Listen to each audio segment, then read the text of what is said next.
So as we go through, and I'm going to go relatively slow so you can see this, right? But when a federal employee, it talks about making sure that you're setting yourself up for success and even your loved ones up for success when it comes to who's going to inherit your TSP. Now, obviously, your TSP is part of your retirement plan. It's one of the three main income sources for a FERS employee. You've got your pension, Social Security, and TSP. That's what it was designed for. But perhaps TSP is not something you're looking to generate income from. Perhaps this is rainy day money. Perhaps it's money you want to just let sit and grow and you want to pass to your beneficiaries. If that's you, this is going to be very important to you. So primary beneficiaries of an inherited TSP account. Now, primary versus non-primary, right? So what's a primary beneficiary? We're talking about a spouse here, right? A primary beneficiary in general is a spouse. Now, it could be underage children. It could be disabled children. But in general, most of the time, we're talking about a spouse.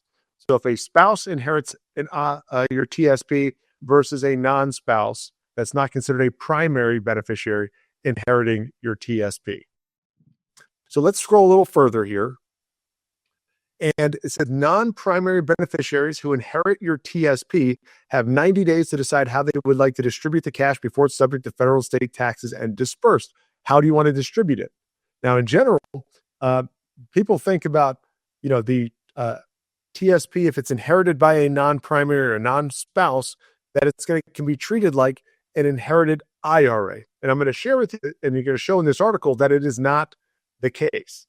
So when it's a primary beneficiary like a spouse, the spouse can actually take over the TSP account. They can treat it as if it's their own, and they can now create a spousal TSP account, and they can leave it in TSP. They don't have to take the money out until it's RMD time. Right? So that's a benefit of being a spouse or having your spouse as the primary beneficiary under TSP, because it can go to them without the need to take it out, to disperse the money. Okay. So it says this money, now this is for non-primary TSP beneficiaries. This money cannot be rolled over into an original IRA or an inherited IRA at this point, most likely leaving them with a significant tax burden. Unlike funds in a traditional IRA, they must take a lump sum distribution from TSP that can greatly be reduced by taxes, as seen in the infographic below. Now, this is interesting. So let's look at the way it's normally done. If your money was in a regular IRA, traditional IRA, and it went to, let's say, a non-spouse, right? A non-spousal inherited IRA. What can be done there? Well, this is where the money that's coming out can either be distributed in a lump sum by the beneficiaries. Let's say it's the adult children in this case.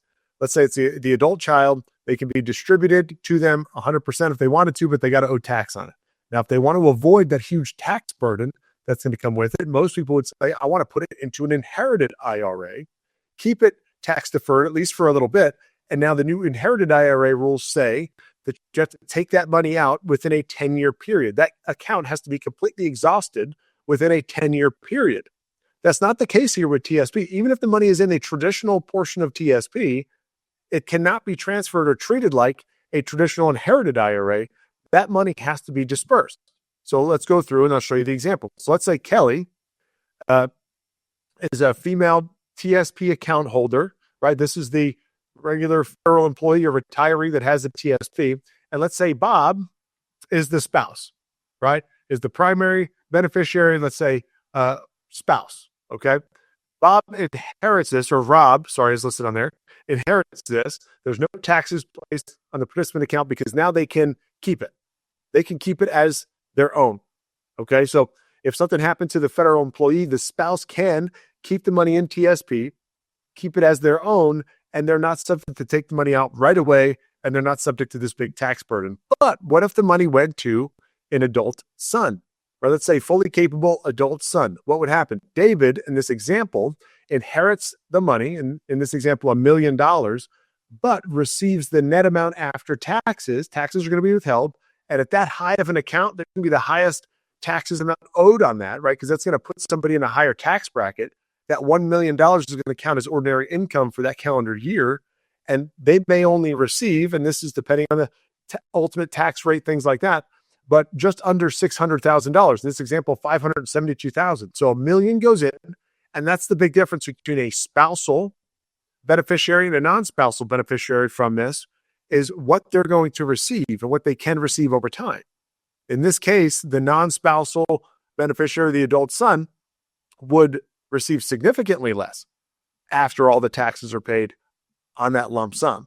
So not something that you definitely want to give, in my opinion, that I'd want to give to my beneficiaries if my beneficiaries are not a spouse, right?